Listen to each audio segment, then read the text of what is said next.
Je suis très heureux d'être parmi vous ce soir. Voilà. Dans ce lieu. Merci, Monsieur le maire, de nous accueillir dans ce lieu qui, j'ai compris, n'est pas simplement cher à votre ville, mais aussi à votre cœur. Il signifie beaucoup pour vous. Et je dois dire que, élu depuis quelques semaines, j'avais reçu un formidable panier de votre président, Nicolas Fricoteaux, qui m'avait envoyé en même temps l'album du Familistère. Donc, je nourrissais l'espoir depuis de venir parmi vous. En tout cas, je suis heureux d'être là. Je salue nos parlementaires ici présents, des 2 départements concernés.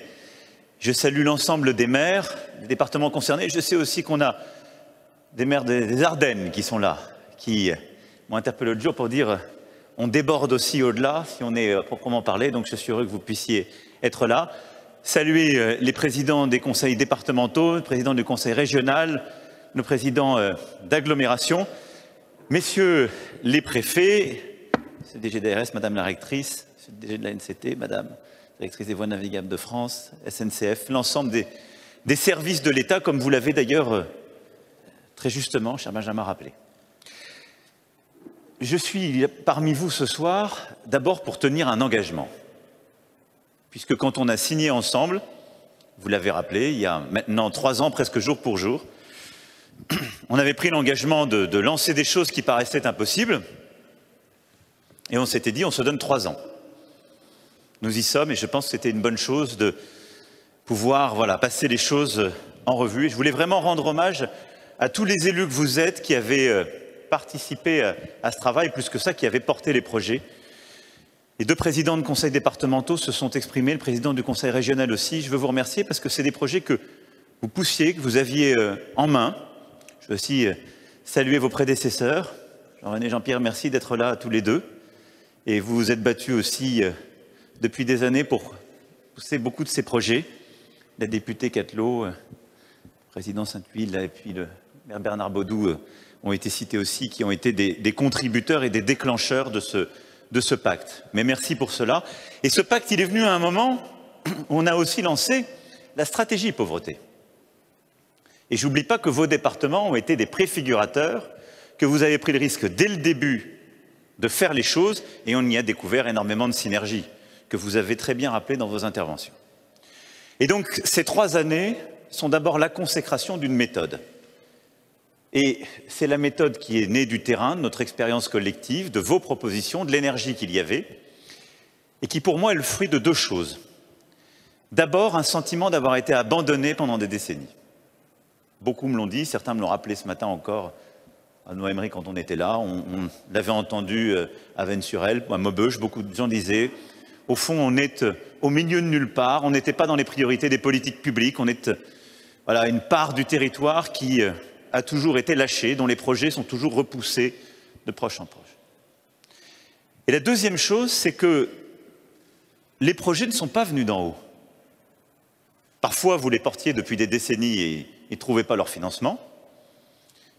C'était des Arlésiennes. Et c'était des nécessités pour cette bataille, pour la lutte contre la pauvreté, et oserais-je dire pour la dignité, parce que c'est ça le combat qu'on mène.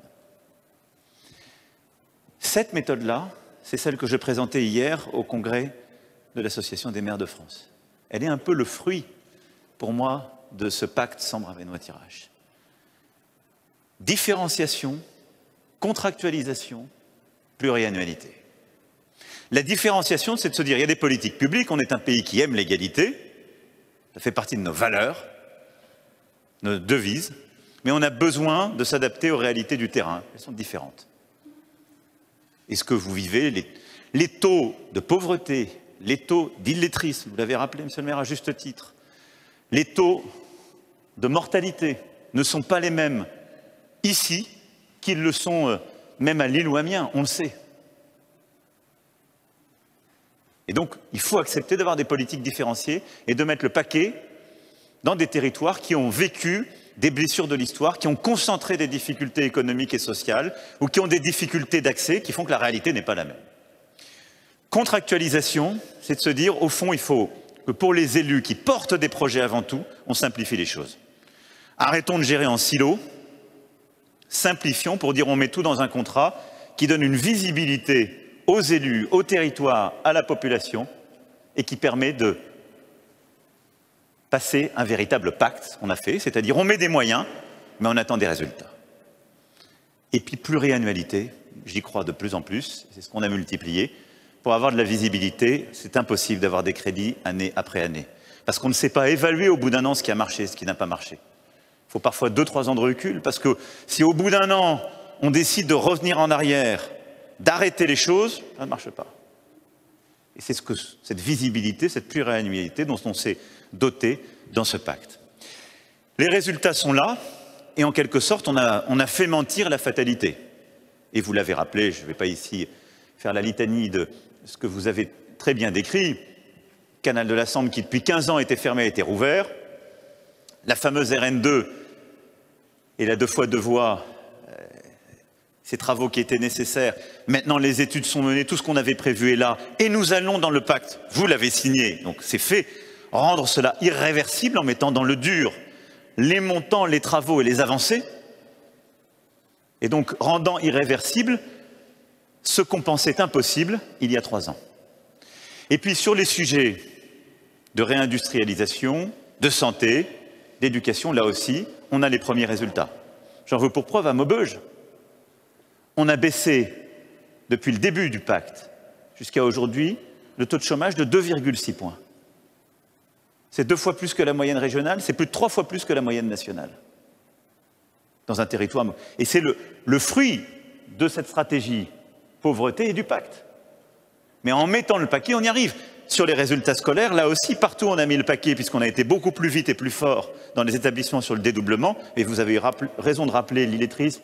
Je sais, cher Président, combien vous êtes l'un et l'autre engagés sur ce sujet. On a baissé de 2 points le taux des décrocheurs et on sait encore tout le travail qui reste à faire. Donc on a les premiers résultats qui sont là, qui montrent que sur les infrastructures on a avancé, sur l'éducation, la santé, on a réussi à avoir des premières concrétisations de cette politique. Maintenant, il nous faut aller plus loin. D'abord, merci du volontarisme que vous avez exprimé. Je sais, cher Président, que vous avez ici signé votre stratégie pauvreté dans ce lieu éminemment symbolique. Et je vous ai entendu, Président, sur votre mobilisation dans la lutte active contre la pauvreté, qui est totalement ce qu'on porte, qui va avec ce contrat d'engagement jeune, la généralisation des garanties, qui est au fond de retrouver l'emploi, la dignité, et en effet, de réussir sans attendre. Et je pense que c'est ce qu'on doit continuer de viser, car nous devons aller vers une société du plein emploi. C'est pourquoi ce deuxième pacte, nous allons le bâtir autour d'abord de la consolidation des acquis sur les infrastructures, sur le canal, sur le pacte avec la SNCF, avec un gros investissement sur les travaux du quotidien pour fiabiliser, et ça c'est vraiment le travail entre SNCF Réseau et la région, et merci de cet engagement, et je sais combien vous y êtes les uns les autres impliqués, pour fiabiliser justement les trajets du quotidien, ce qui permet à la fois de vivre, ce qui permet d'irriguer certains territoires, ce qui permet aussi d'avoir réindustrialisation partout où on veut la faire. Et puis, ces infrastructures, c'est celles qui permettront de consolider les grands aménagements qui ont été évoqués par les uns et les autres, même si j'ai compris que le ministre de l'Intérieur, maintenant, se demandait comment négocier les mêmes financements que le maire de Maubeuge et le président de l'Agglo. Donc vous allez avoir des sujets régionaux à gérer, mais c'est une émulation par le haut et c'est une très bonne chose. Plus sérieusement, sur les infrastructures, nous allons donc consolider et on le met dans le dur. La deuxième chose, c'est d'aller plus vite et plus fort sur, vous l'avez très bien dit, la revitalisation économique. Là-dessus, il y a le fonds de 30 millions qui va permettre de porter beaucoup de projets et qui est vraiment 10 millions par an sur ce deuxième pacte, qui va nous permettre d'aller beaucoup plus vite et plus fort, et en plus duquel nous allons mobiliser, en effet, sur les friches. Puisque dans beaucoup de villes, il y a des friches industrielles. Vous avez eu raison de rappeler qu'il y a aussi des friches qui ne sont pas qu'industrielles, mais qui peuvent être liées à des emprises historiques de services publics ou d'infrastructures. Et donc, il y a au moins 5 millions qui seront mobilisés en plus sur les friches et qui vont nous permettre de développer des projets. Mais ce fonds va nous permettre, sur l'activité économique, la relance des grands projets, sur les 3 ans qui viennent, d'aller encore plus vite et plus fort et de consolider tout ce qui a pu être fait. L'objectif, ça doit être évidemment de consolider nos performances industrielles et la réindustrialisation du pays. Et tout ça vient en plus de ce qui a été fait par France Relance et de ce qui sera fait par France 2030. Je rappelle qu'on a touché près des 3/4 des PME avec ces programmes. Ce qui est inédit dans notre pays, donc on a irrigué là aussi au plus près du terrain.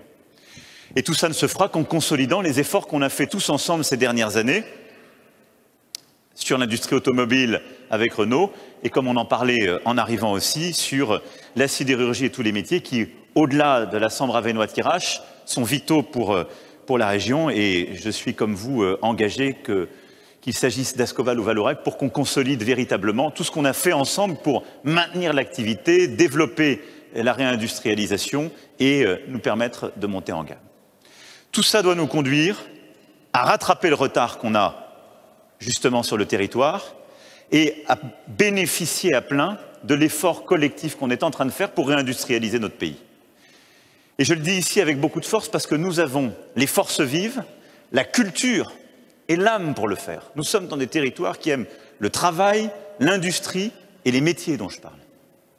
Et c'est pour ça qu'à mes yeux, ce que nous mettons dans ce pacte aussi avec l'internat et le CFA, vous l'avez rappelé, Monsieur le maire, sont des avancées très importantes pour permettre, là aussi, de consolider la possibilité pour nos jeunes d'accéder à ces métiers et de faire partie prenante, si je puis dire, de ces réussites du territoire.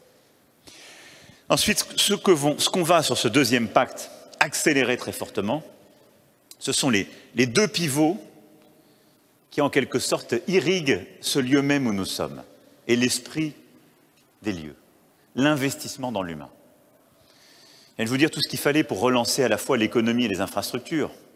Et c'est ce que nous faisons dans le pays tout entier. Mais on doit produire davantage, on doit reproduire partout, on doit recréer des emplois industriels, et on doit le faire pour pouvoir justement avoir des modèles de solidarité distribués pour investir dans l'humain. Pas distribuer pour réparer, comme on l'a fait trop longtemps. Pas mettre en concurrence la réparation face à la production. Parce qu'on ne peut pas réparer longtemps si on ne produit plus. Non. Réussir à produire de la richesse pour pouvoir la réinvestir dans les femmes et les hommes et dans nos territoires. Et donc les deux investissements jumeaux qui vont structurer, vous verrez, les décennies à venir dans notre pays, c'est l'éducation et la santé. On a fait beaucoup ces dernières années, la crise nous a encore conduit à faire davantage, mais cette deuxième génération du pacte, c'est celle qui va nous conduire à encore démultiplier les efforts sur ces deux politiques. Et alors, en effet, on va accélérer encore, évidemment, les taux d'encadrement, ce qui est une bataille clé, vous l'avez parfaitement rappelé. Parce que quand on est dans des territoires qui ont plus de difficultés familiales, je me souviens très bien de notre échange, en effet, ensemble à la cantine du collège, quand les difficultés se concentrent, on doit être très rigoureux sur l'extra-familial. C'est d'ailleurs pour ça qu'on a pris des lois extrêmement rigoureuses pour lutter contre les séparatismes. Et je veux dire qu'elle a été largement inspirée de nos échanges à l'époque. Mais on doit aussi réinvestir dans une continuité. Et ce qu'on va, avec cette deuxième génération du pacte, faire sur l'éducatif, c'est aller plus loin sur les dédoublements et le taux d'encadrement, c'est développer les cités éducatives, les internats, qui sont clés là aussi pour la justice sociale, développer les initiatives pour l'apprentissage des savoirs fondamentaux, mais continuer aussi sur le territoire, et moi c'est un appel collectif à la bonne volonté, aux expérimentations que les lois que Madame la Ministre a passées nous permettent de faire. C'est-à-dire faire encore travailler davantage l'éducation nationale, les élus et les associations. Car quand il y a de la pauvreté et de la difficulté familiale, vous savez comme moi que le temps de l'enfant ne commence pas et ne s'arrête pas aux portes de l'école. Et donc on a besoin de construire des solutions éducatives qui sont cousues main, mais couturées tout le temps de la vie de l'enfant. Il faut se donner beaucoup plus de moyens, beaucoup plus d'accompagnement, et il faut réussir justement à couturer tout cela. Et je veux qu'avec cette deuxième génération de pactes, on puisse véritablement, là aussi, un peu casser les codes, décloisonner les choses. La loi maintenant nous permet de le faire, parce qu'on l'a passée, pour construire des solutions éducatives qui correspondent aux besoins du terrain et de nos enfants. C'est absolument indispensable. Et à cet égard, plusieurs de vos communes, Monsieur le maire, ont déjà pris des initiatives qu'on va relayer et que ce pacte permettra d'accélérer.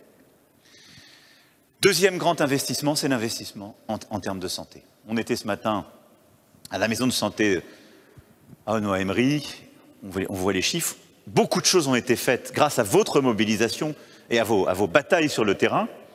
On a mis des moyens, on a créé plusieurs maisons de santé avec le pacte première génération. On va aller beaucoup plus vite et beaucoup plus fort. Et donc au-delà des 100 millions de ce pacte deuxième génération, il y a les 1,4 milliard du Ségur sur la région. ce qui correspond à quelque chose autour de 70 à 100 millions pour le Sambre Avesnois-Thiérache, puisqu'on a plusieurs centres hospitaliers qui feront l'objet d'un investissement inédit. Château-Thierry, je me souviens encore de ma visite, et on savait les besoins. Enfin, on va pouvoir investir, Fourmi, à plusieurs autres endroits aussi du territoire, dans des maisons de santé pluridisciplinaires, et avec là aussi le même esprit qui est le décloisonnement. Qu'est-ce qu'on doit faire? Réussir à accompagner les initiatives que vous avez prises parfois depuis plusieurs années, et que vous aviez pris historiquement un peu seul. Mais le défi, on le connaît tous, c'est que vous avez une population qui vieillit, qui a besoin de plus de soins, et plus de soins chroniques, qu'on a laissé, et ça c'est le fruit de décennies et de décennies de choix, on a réduit le nombre de médecins. Du coup, il en manque.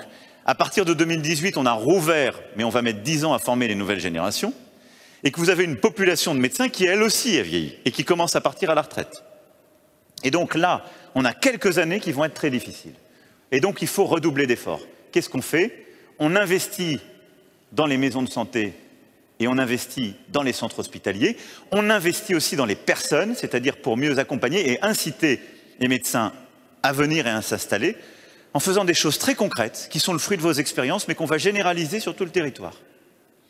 Et donc, en permettant à avoir le maximum de médecins qui vont encadrer et être maîtres de stage pour nos externes et nos internes, parce qu'à chaque fois qu'on a un externe, un interne qui vient dans une de vos communes, auprès d'un médecin généraliste, dans une maison de santé, dans le centre hospitalier périphérique, il découvre ce que c'est l'expérience de la vie dans votre territoire. Et une fois sur je ne sais combien, mais on multiplie nos chances de le garder, ou de la garder, et qu'il ou elle s'installe. Ensuite, mettre plus de moyens pour proposer des postes pour salarier celles et ceux qui le veulent. C'est le choix de certains, il faut pouvoir offrir ce choix, pour permettre aussi de faire de la recherche universitaire dans les maisons de santé sur le territoire et dans les centres hospitaliers qui sont parfois loin des métropoles.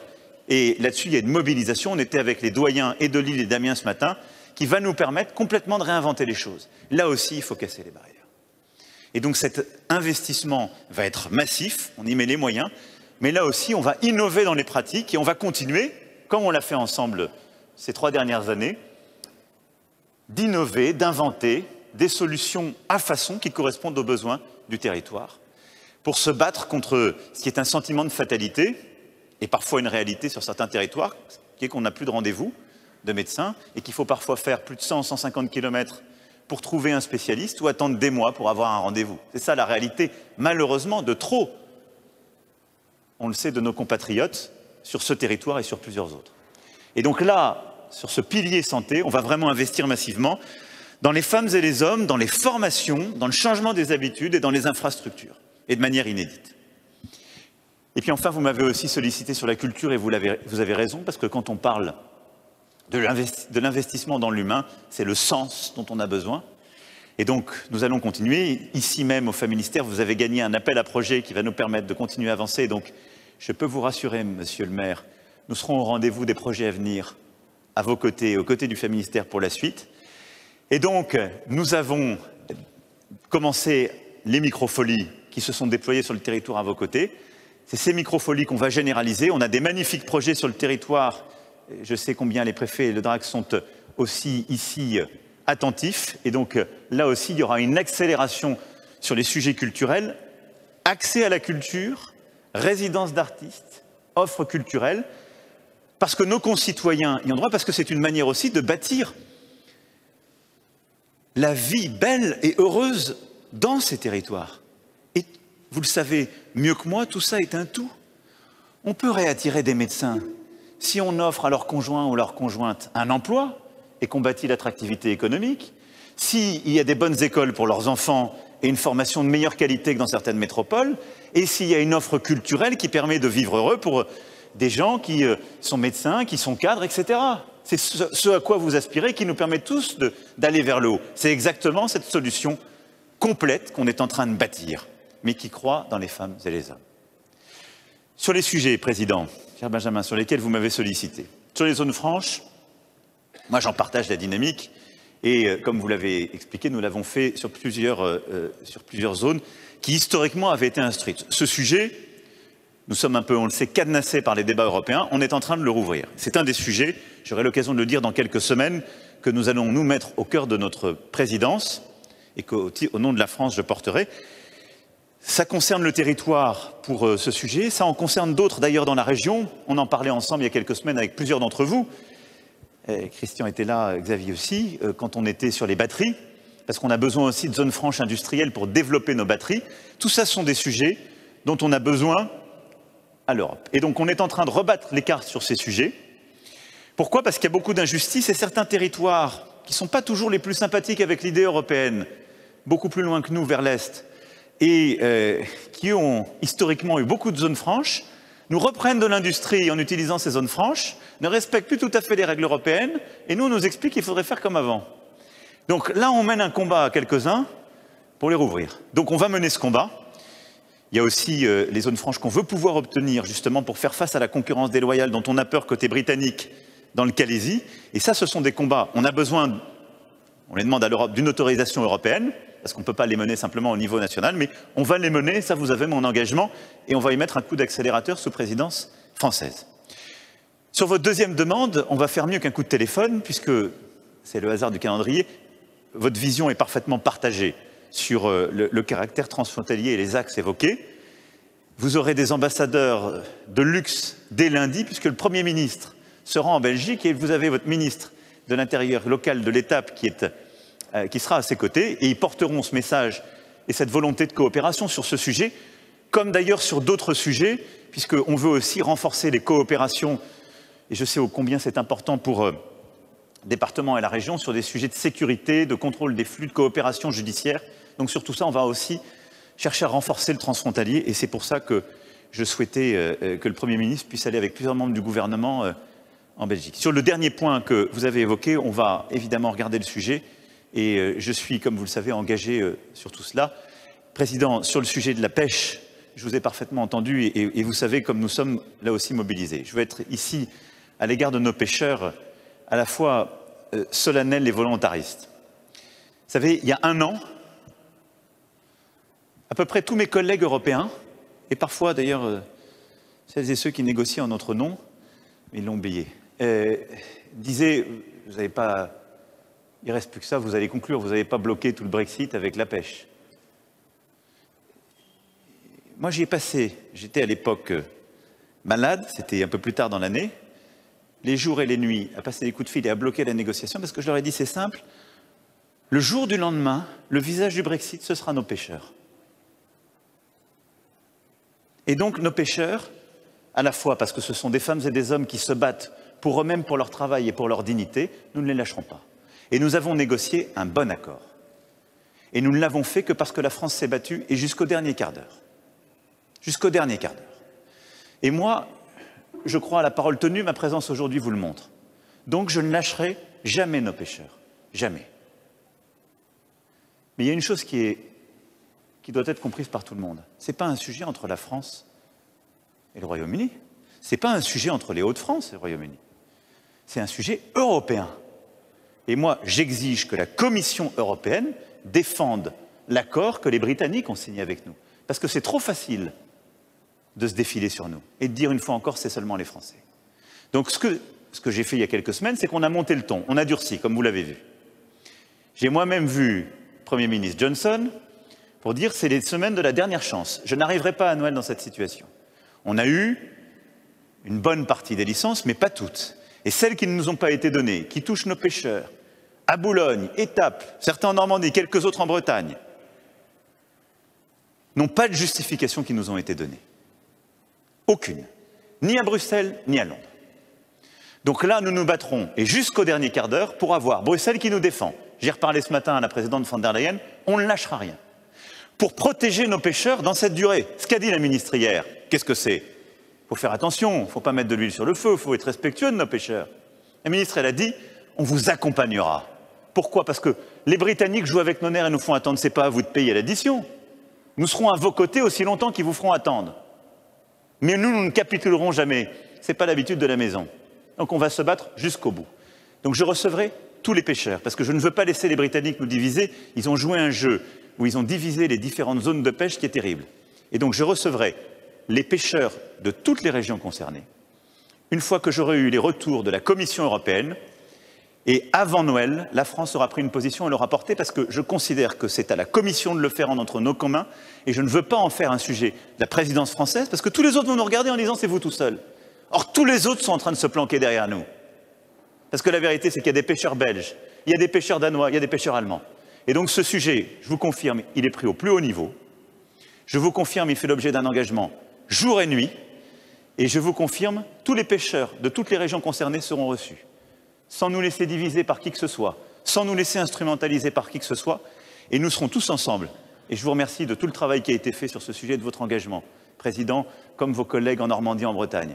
J'aurai à mes côtés les 3 présidents de région, j'aurai à mes côtés l'ensemble des comités des pêches et j'aurai à mes côtés l'ensemble des maires et des élus des territoires concernés. Parce qu'on ne laissera tomber personne, pas un pêcheur et pas un territoire. C'est comme ça que j'ai toujours fait, parce que la nation doit rester unie face à celles et ceux qui jouent avec nous et qui se moquent de nos pêcheurs. Sur tous ces sujets, mesdames, messieurs les élus, je veux vraiment que vous soyez convaincus d'une chose. Il n'y a pas de fatalité, il n'y a que de la détermination. Moi, j'avais été frappé, en effet, il y a un peu plus de 3 ans, parce qu'on avait entendu par la colère parfois, le désespoir ailleurs, mais en même temps par tous les projets que vous portez, que vous continuez de porter aujourd'hui sur le territoire et de ce volontarisme qui est le vôtre. Je ne crois qu'en cela. Et dans ce moment où, parfois dans la vie de la nation, on essaie de nous diviser, où on essaie de nous faire regarder derrière, de nous dire qu'on serait foutus, vous êtes les ambassadeurs de l'espérance. Vous toutes et tous. Parce que vous vous êtes engagés. Parfois depuis des décennies, d'autres fois plus rapidement, dans les collectivités territoriales, au service de l'État, dans des opérateurs, dans des territoires qu'on dit difficiles. Vous y êtes nés pour certains, vous l'avez dit avec beaucoup d'émotion. Depuis des décennies, vous y êtes engagés, alors que vous étiez qui professeur, qui chef d'entreprise. Parce que vous les aimez, ces territoires. Vous les aimez. Mais c'est ça, ce visage qu'il faut donner de notre pays. Celui de l'attachement qui ne cède devant rien, devant aucun déclinisme. Parce que nos compatriotes n'attendent que cela. Que cela. L'esprit de combat, de résistance et d'espérance. Ce que vous avez montré parfois depuis longtemps sur vos territoires, mais ce que nous avons montré parce qu'on a travaillé tous ensemble, là, pendant 3 ans, c'est qu'on savait faire ce qui paraissait impossible quand on y mettait les moyens, qu'on serrait les coudes et qu'on avançait avec un objectif, le bien commun. On redonne la dignité à chacun quand on se bat pour le bien commun. On se fiche des opinions politiques. On s'en fiche. C'est des divisions qui nourrissent les débats démocratiques au moment des échéances, et c'est normal. Mais ça ne doit jamais atteindre à l'essentiel. L'essentiel, c'est l'intérêt général. C'est le bien commun. C'est de relever des territoires. La bataille que nous avons à mener aujourd'hui, elle est historique. Nos parents et grands-parents, et on le sait ici, ont connu des guerres. On est aujourd'hui dans ce merveilleux Familistère. Je me souviens, cher Nicolas, qu'on était il y a quelques mois à Montcornet sur des terres de victoire qui portent la fierté aussi de ces territoires qui ont tout vécu. Il y a eu les guerres, il y a eu les désindustrialisations, toutes les morsures. Mais notre génération, elle a à vivre une transition historique où le changement climatique, les grandes difficultés, la fracture technologique et en même temps tout ce qu'on a subi depuis des générations, cette pauvreté qui s'est installée et concentrée, donne le sentiment que tout pourrait d'un seul coup s'affaisser. C'est nous aujourd'hui, tous ensemble, qui devons ne rien céder et croire en chacune et chacun. Toujours regarder la dignité dans le visage de nos compatriotes et parler à cette part de dignité et d'espoir. Ne jamais flatter la part de haine de l'autre, la part de déclinisme. Mais regardez cette part-là. Cette part-là, elle part au collectif. Et elle veut quoi? L'éducation pour les enfants, la vie meilleure pour eux, la dignité par le travail, le sens donné à sa vie. C'est ça ce qui nous a fait. C'est ça ce qui nous fera demain. Le combat que vous menez au quotidien, même s'il est parfois difficile, je vous le dis, c'est celui-là. Et c'est celui-là que nous continuerons à mener pour la nation tout entière. Il habite ces lieux, on le sent combien. Il a permis à notre pacte de réussir durant ces 3 années, il nous permettra de continuer. Je ne crois qu'en une chose, le long terme. Le long terme. Quand il faut résister, quand il faut aller au bout des choses, on ne le fait pas du jour au lendemain. Ce ne sont pas des coups, ce ne sont pas des propos d'estrade. Il faut s'engager, il faut revenir, il faut travailler d'arrache-pied, comme vous le faites, comme nous le faisons aujourd'hui, comme nous continuerons de le faire demain. Parce que nous sommes des besogneux. Mais parce qu'il n'y a qu'avec le sens du long terme qu'on fait les grandes choses. C'est comme ça qu'on fait ceux qui nous précédaient, c'est comme ça qu'on fera à notre tour. Alors merci à vous pour votre engagement de chaque jour. Vive la République et vive la France.